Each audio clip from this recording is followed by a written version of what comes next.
अनु darling हजुर के गर्नु भएको?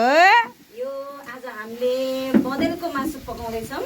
हजुर हेर्दै मिठो लाग्ला छ आगोमा पकाउँदै आगोमा पकाएको बँदेलको मासुको टेस्ट एकदम मिठो हुन्छ। यो भने अर्गानिक बँदेल हो र अर्गानिक आगो। अर्ग्यानिक आगो हो। यस्तो गाउँघरमा आएर यसरी आगोमा पकाएर खानुको छुट्टै मजा आउँछ नि त। हामी कहाँ आएको अरे भन्नु त? अहिले हामी चाहिँ नि सिमल ढापमा छौँ।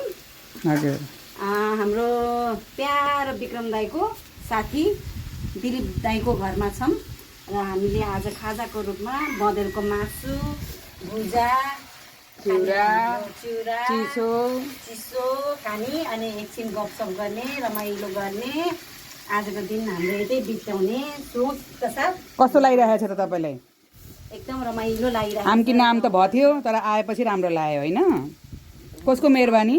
मेहरबानी हो के भन्छ गोज टु हाम्रो दिपा दिदी। म